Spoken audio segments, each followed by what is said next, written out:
ప్రేక్షకులందరికీ నమస్కారం అండి. ఈరోజు మన ఛానల్లో చాలా మంది ఒక ప్రశ్న ఏముందంటే, ఈ కాలం ఎట్లా అయిపోయింది అంటే, కలికాలంలో నిజంగా ఇండ్లన్నీ చిన్నగైపోయినాయి. ఇండ్లు చిన్నగవ్వడము అంటే కాస్ట్ అనేది చాలా టూ మచ్‌గా పెరిగిపోయి, చాలా మంది ఇల్లు కొనలేని పరిస్థితుల్లో 50 గజాల ఇల్లు, 60 గజాల ఇల్లు, 70 గజాలు, 100, 150 చాలా చిన్న చిన్న బిట్స్ అయిపోయినాయి. ఒక 500,000 స్క్వేర్ యార్డ్స్ నుంచి ఆల్మోస్ట్ ఇప్పుడు నియరెస్ట్ ఎంత వచ్చేసిందంటే 200. ఒక 10 ఇయర్స్ బ్యాక్ చూస్తే, దాని తర్వాత 150, ఇప్పుడు చూస్తే గనక 100, 120, నెక్స్ట్ మీకు 80, 90, ఇంకా 60 కూడా వెళ్ళిపోతాయి. సో చిన్న చిన్న ఇండ్లల్లో మనం మరి పూజ గది, వంట, ఇక్కడ క్వశ్చన్ ఏంటంటే, వంట గదిలో పూజ రూమ్ పెట్టొచ్చా, వంట గదిలో పూజ చేయవచ్చా, వంట గదిలో అసలు పూజ ఉండవచ్చా, ఉండకూడదా, పెడితే దానికి సంబంధించిన నియమాలు ఏంటి, వీటికి సంబంధించి చాలా మంది కామెంట్స్ లో అడిగారు. సో వాటికి సంబంధించిన ఒక డీటెయిలింగ్ ఇన్ఫర్మేషన్ ఈ ఎపిసోడ్ లో నేను అందిస్తాను, ఒకసారి చూడండి. సో ఇక్కడ ఏంటంటే మనకు మెయిన్ ఇంపార్టెంట్ పాయింట్, వంట గదిలో ఉండొచ్చా అంటే, నిజంగా చెప్పాలంటే వంట గదిలో అసలు పూజ రూమ్ ఉండకూడదు. It's clear cut.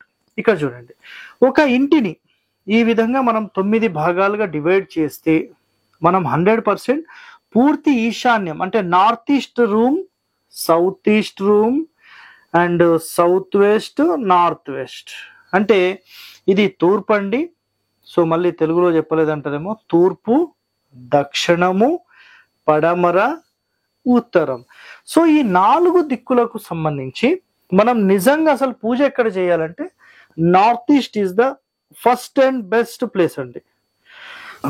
ఎవరైతే ఈశాన్యం రూమ్ చేసి అక్కడ పూజ గది పెట్టుకుంటారో, అలా పెట్టుకున్న ఇంటి లోపల ఆధ్యాత్మికంగా కానీ, నాలెడ్జ్ పరంగా కానీ, బుద్ధివంతులు కానీ, ఒక టాప్ రేంజ్ లో ఆలోచించే విధానవంతులు కానీ ఆ ఇంటి లోపల ఉంటారు. బట్ ఇప్పుడు మోడ్రన్ వాస్తు అంటే ఆధునిక వాస్తు వాళ్ళు వాళ్ళ పరిశోధన ఏం తేల్చారంటే, వాళ్ళు చెప్పే విషయం ఒకటే. వాళ్ళు చెప్పే విషయం చాలా క్లియర్ కట్ గా ఏంటంటే, ఎప్పుడైతే నార్త్ ఈస్ట్ రూమ్ చేసి ఈ విధంగా చేస్తే ఇబ్బంది లేదండి. మీ ఇష్టం వచ్చినట్టుగా మేము చిన్న రూమ్ కట్టుకుంటాం, 2x2 కట్టుకుంటాం, 3x, అది తప్పండి. సో ఈ విధంగా డివైడ్ చేసి మీరు ఒక భాగం మొత్తాన్ని అంటే 9 భాగాలలో నవగ్రహాలకు సంబంధించిన 9 భాగాలు చేసి ఒక ఇంటిని, ఇక్కడ చూడండి మీకు లైన్స్ కనిపిస్తున్నాయి, సరే మీకు క్లియర్ గా కనిపిస్తలేదు అంటారేమో. సో ఈ విధంగా లైన్స్ చేసి 9 భాగాలుగా డివైడ్ చేసి ఒక భాగం మొత్తానికి ఈశాన్యంలో పూజ గదికి వదిలేసేయాలి. సింపుల్ అన్నమాట. అది అలా వదిలేస్తే 100% ఎలాంటి దోషము లేదు. ఇట్స్ క్లియర్ కట్ అన్నమాట. అలా ఉన్న ఇల్లు టాప్ మోస్ట్ ర్యాంక్ లో ఉంటుంది. కానీ ఆధునిక వాస్తు వాళ్ళు మేము పరిశోధన చేశాం, మా పరిశోధనలో ఏం తేలిందంటే, ఈశాన్యం రూమ్ లో ఏమైనా పూజ గది పెట్టినా, ఫోటోలు పెట్టినా, ఒక కబోర్డ్ లాగా పెట్టినా అది బరువు అయిపోతుంది. ఆ ఇంటి లోపల అభివృద్ధి ఉండదు. ఆ ఇంటి లోపల పెద్ద కొడుకు చనిపోతాడు. ఆ ఇంటి లోపల ప్రధాన యజమాని ఉండకపోవచ్చు, అతను చనిపోవచ్చు, అతనికి అభివృద్ధి ఉండదు, మొత్తం వంశమే నాశనం అవుతుంది, అసలు పుత్ర సంతానమే ఉండదు. ఒకవేళ పుత్రుడు ఉంటే మొదటి పుత్రుడు చనిపోతాడు, రెండో పుత్రుడు మాత్రమే ఉంటాడు. ఇలాంటి మాటలతో టోటల్ ఏపీ, తెలంగాణ, కర్ణాటక ప్రజలందరినీ నాశనం పట్టించేశారు. ఇది క్లియర్ కట్ గా ఎంతో మంది వీడియోస్ లో మీరు నిజంగా చూడొచ్చండి. 100% అది ఒక తప్పండి. శాస్త్రాల్లో చెప్పిన వివరణ ఒకటేనండి, పూజ గది ఎక్కడ ఉండాలంటే 100% ఈశాన్యంలోనే ఉండాలి, వేరే క్వశ్చన్సే లేవండి. ఓకేనా? అయితే మరి ఇక్కడ ప్రశ్న ఏంటంటే, వంట గదిలో పూజ అని మాట్లాడితే ఇట్లాంటిది ఎప్పుడు మనం చేసుకోవాలి తప్పకుండా అంటే, ఒక ఇంటిని మనం ఈ విధంగా నవగ్రహాల ఇంటిలాగా ఇలా 9 గళ్ళల్లో మనం కట్టుకుంటే ఖచ్చితంగా ఇక్కడ మీరు వంట చేసుకోవచ్చు. ఎలాంటి ప్రశ్న లేదు, ఎవరిని అడగాల్సిన ప్రశ్న లేదు, మీరు 100% చేసుకోవచ్చు. బట్ ఎప్పుడైతే మా గృహం కొంచెం సన్నగా ఉంటుంది సార్, సో ఈ విధంగా మేము ఒక 2 రూమ్స్ మాత్రమే కట్టుకుంటాము, లేదంటే ఇక్కడ పెద్దగా చేశాను నేను, ఇలా కాకుండా ఇలా మేము చేసుకున్నాం సార్, సో ఇదొక బెడ్రూమ్ చేసుకున్నాం, ఇదొక హాల్ చేసుకున్నాం, ఇక్కడ వంటగది చేసుకున్నాం సార్ ఇట్లా అనుకుంటే ఇది ఓపెనింగ్ అనుకుందాం. సో ఇలాంటి కండిషన్లో మనం ఒక పూజ గదిని ఇట్లా మూలకి ఇవ్వలేమండి. ఎందుకంటే వీళ్ళకు డోర్ కూడా ఇక్కడ పెట్టలేక ఈశాన్యం నుంచి 2వ స్థానము 3వ స్థానము ఏదో ఒకటి పెట్టుకోవాల్సిన పరిస్థితి వస్తుంది. సో ఇలాంటి వాళ్లకు తప్పక అంటే ఇక్కడ పెట్టడానికి స్థలం లేక చిన్న చిన్న ఇండ్లై ఉండి మనము ఏం చేస్తున్నామంటే ఈ వంటగదిలోని ఈశాన్యం రూమ్ కాదు, ఈశాన్యం వైపుగా ఈ మొత్తం చూస్తే తూర్పు సెంటర్ అవుతుంది అనమాట. తూర్పు మధ్యస్థానంలో మనము పూజ గది అనుకోండి, ఒక చిన్న కబోర్డ్ అనుకోండి, మనం ఏర్పాటు చేస్తున్నాం. మరి ఈ విధంగా చేయడం దోషమా అంటే 100% దోషం. కానీ చిన్న చిన్న ఇండ్లు కాబట్టి తప్పదు. బట్ ఇక్కడ ఇంకో పాయింట్ గుర్తుపెట్టుకోండి, మనం ఈ విధంగా చేసి ఈశాన్యంలో అంటే ఈ రూమ్ కి సంబంధించిన ఈశాన్యంలో పెట్టడం దోషం అండి, ఇక్కడ దోషం కాదు.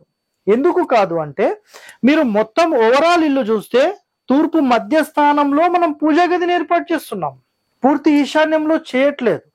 ఇది ఒక్కటి మీరు మైండ్ లో పెట్టుకోండి, 100% మనకి ఇది యోగిస్తుంది, ఎలాంటి ఇబ్బందులు లేవు. నెక్స్ట్ కండిషన్స్, పూజా గదికి సంబంధించిన కండిషన్స్ లో మనకు ఈశ్వరుడు ఉండే స్థానము, కేతు ఉండే స్థానము, గురువు ఉండే స్థానం ఈశాన్యం. అక్కడ పూజించడం వల్ల వీళ్ళందరి ఆశీర్వాదం మనకు ఉంటే అసలు నిజంగా మనం ఎంత శక్తివంతులం అవుతాం. నాలెడ్జ్ పరంగా మీరు ఆలోచన చేయండి. సో వీళ్ళందరి ఆశీర్వాదం మనకు రావాలి అంటే చాలా కష్టం అండి. అటువంటిది మన ఇంటి లోపల ఆ గురుస్థానం ఏదైతే ఒక ప్లేస్ ఉందో నార్త్ ఈస్ట్ జోన్, ఆ నార్త్ ఈస్ట్ లో మీరు నిజంగా ఒక పూజ గది పెట్టి అక్కడ మీరు ప్రతిరోజు పూజ చేస్తే వాళ్ళ యొక్క ఆశీర్వాదం స్పిరిచువల్లో మనం ఒక మంచి రేంజ్కి వెళ్ళిపోయే అవకాశాలు 100% మనకు ఉంటాయి. సో ఇలాంటి వాస్తు రహస్యాలు ఈ కాలంలో చెప్పే వాళ్ళు ఎవరు లేరండి. సో ఇలాంటి సమాచారం మీకు కావాలంటే మీరు వెంటనే మన ఛానల్ని సబ్స్క్రైబ్ చేసుకోండి. నెక్స్ట్ ఇంకో కండిషన్ చూడండి, ఈశ్వరుడు ఉండే స్థానం ఈశాన్యం, అది అందరికీ తెలిసిందే, రైట్. ఎవరైతే అలంకార ప్రియులు ఉంటారో వాళ్ళను గుర్తుపెట్టుకోండి, వాళ్ళను మీరు ఇలా నవగ్రహాలుగా ఉన్న రూమ్లోని ఆగ్నేయం రూమ్లోని ఈశాన్యంలో కూడా పెట్టుకోవచ్చు. బట్ ఈశ్వరుణ్ణి ఎప్పుడు కూడా ఈశాన్యం నుంచి తూర్పు మధ్యస్థానం దాటించి ఆగ్నేయం వైపుగా వెళ్ళకూడదు. ఇదొక్కటి మీరు మైండ్లో పెట్టుకోండి. మనము ఒక ఇంటి లోపల తూర్పు ఫేసింగ్ అయినా పడమర ఫేసింగ్ అయినా 100% పూజించుకోవచ్చు. అయితే ఇంటి లోపల మనం తూర్పు వైపు గోడకు దేవుళ్ళ ఫోటోలు పెట్టినప్పుడు ఆటోమేటిక్గా ఏమవుతుందంటే తూర్పు గోడకు పెడితే మనం తూర్పు చూస్తూ దండం పెడతాం. ప్రత్యక్ష దైవమైన సూర్యుడిని మనం మొక్కినట్టు అనమాట. అదేవిధంగా సార్ మేము తూర్పు కాకుండా పడమర పెట్టుకోవచ్చా అని అనుకుంటే పడమర కూడా ఏర్పాటు చేసుకోవచ్చు. అప్పుడు మీరు చేయాల్సిన నియమం ఏంటంటే ఫోటోలు తూర్పు చూస్తున్నప్పుడు సూర్య కిరణాలు కూడా ఫోటోల మీద పడితే చాలా చాలా అద్భుతమైన రిజల్ట్ మీకు ఉంటుంది. సో ఎవరైనా కుదిరితే అంటే పెద్ద పెద్ద ఇండ్ల వాళ్ళు అయితేనే అది కుదురుతుందండి, ప్రతి ఇంటికి కుదరదు. సో కర్ణాటక రాష్ట్రంలో మీరు ఈ ప్రక్రియ అంటే తూర్పు దేవుళ్ళు చూసే విధంగా సెటప్ చేసే విధానం అక్కడ మనకు కనబడుతుంది. అదే విధంగా మాండ్య అంటే కర్ణాటక ప్రాంతంలోనే మాండ్య కానీ మైసూర్ కానీ అక్కడ ప్రాంతాల్లో విజిట్ చేసినప్పుడు ఇలాంటివి అక్కడ గమనించడం జరిగింది. సో ఇలాంటి వాస్తు రహస్యాలు మీరందరూ తెలుసుకోవాలంటే మా ఛానల్ని వెంటనే సబ్స్క్రైబ్ చేయండి, 10 మందితో షేర్ చేయండి. ధన్యవాదాలండి. Thank you.